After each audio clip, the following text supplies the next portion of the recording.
I want to share something with you that's relative to critical options, because we all have them in our lives. And I want to ask you a question. What is the focus of your life? What is the focus of your life? In life, you have a critical option. You can take a stand in your life, or you can follow the crowd. See, people who follow the crowd, their lives are not focused. They're not immersed in anything. People who take a stand, they're living a life that has some power, a life of achievement, a life that has some meaning. People that are taking a stand in life, they are consciously involved in a process to design a life of substance. People who are following the crowd, these are people that they're just doing what everybody else is doing. So that's a crowded road over there. They're following the followers.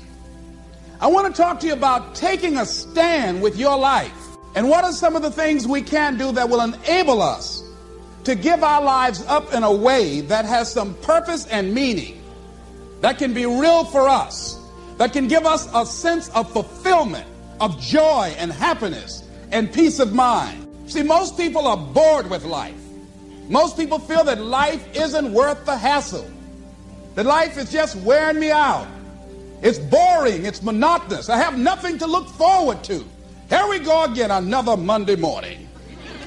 TGIF Day, thank God it's Friday. Here we go again, oh boy. You see what the man meant about many people die at age 25 and don't get buried until they're 65? Doing the same thing the same way every day, looking at these faces, just walking around.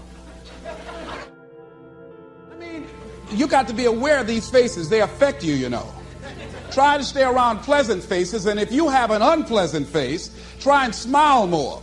It's good for your health. So, looking for a way in which we can begin to give our lives some special power. Number one, commit yourself to giving your best at all times. Now, that's not easy. See, most people, and particularly those who are working in corporations, they're finding now they've got to change their behavior. We're now involved in a world economy. We will never do business the way in which we've done business in the past. We will never be able to, in the American workplace, do just enough to get by. Now the standards have been raised. Quality and productivity has been increased because of the competition. And so now average performance will not be enough. This is a new day. Competition is fierce. So people who've been locked into a behavior pattern are working just hard enough to keep from getting fired. They're being laid off, are forced into early retirement. It's a new game now. So now more than ever, it's about increased productivity. Now more than ever, it's about superior quality service. Now more than ever, it's about creating a positive atmosphere in the workplace, and people that have that competitive age, people that are hungry to make it. So you got to be hungry now. You can't just casually walk around, well, I'll get to it later on. Oh, no, this is a new day right now.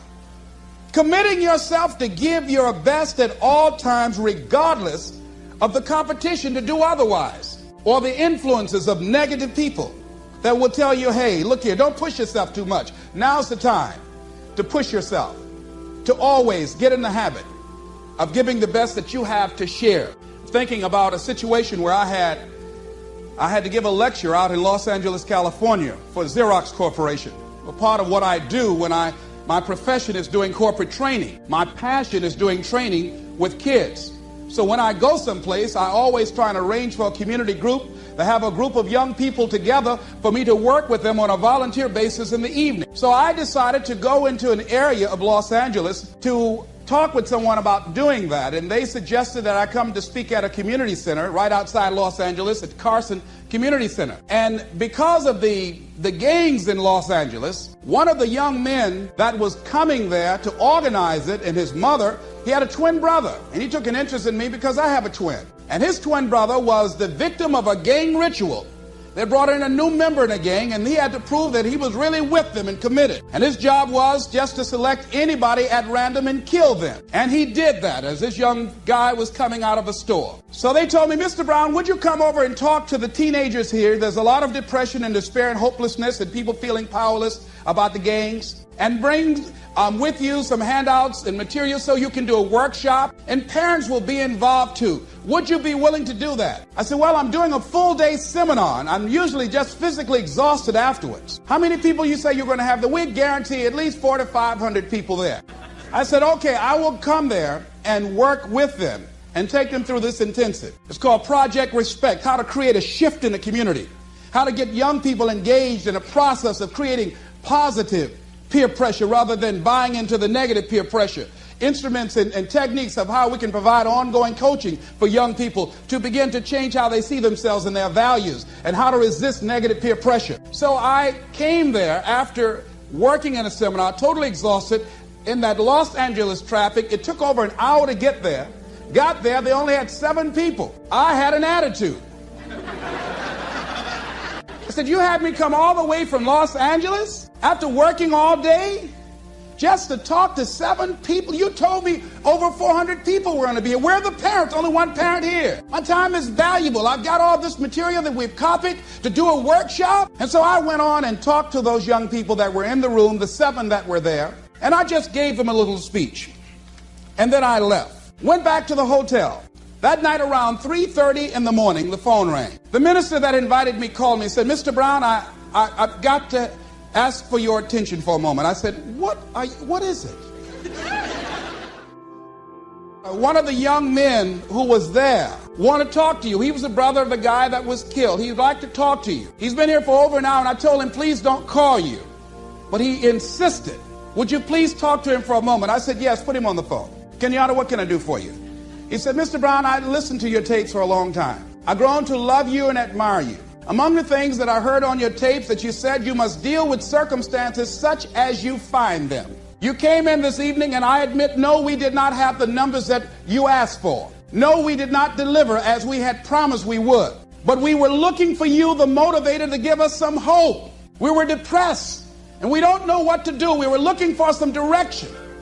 And you were so caught up in pouting with your ego because we didn't have the place full. You didn't give us your best. Now, see, part of what won't let us grow in life is, number one, we identify when we get feedback. We start taking it personal. Number two, we start to justify. So I became defensive, and I said, wait a minute. I worked all day. I didn't charge y'all a quarter for this. I went carpet material. I came over there. I was there to give a training for the people, and all y'all had to do was bring people there. If you don't do it for me, for the next speaker that you have, at least provide an audience for him to work with. He said, are you through, sir? I said, yes. Mr. Brown, you said you must deal with circumstances such as you find them. We went round and round for about 45 minutes because my ego on the line. I can't let this young boy out debate me. He was not intimidated. I used all the verbal gymnastics and examples I could. He would not budge. And I said, okay, I'm sorry. Give me a break. And he said, it takes a big man to say he's sorry. That night, after I finished that young man, I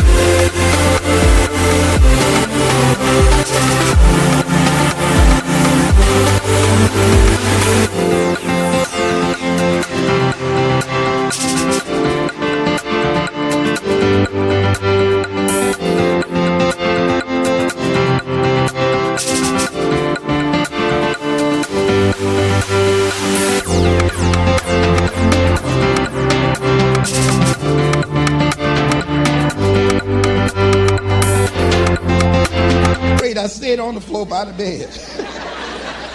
I said, Lord, if you ever give me a chance to speak again, I don't care if it's one person in the audience, I'm going to wear that one out. I learned my lesson.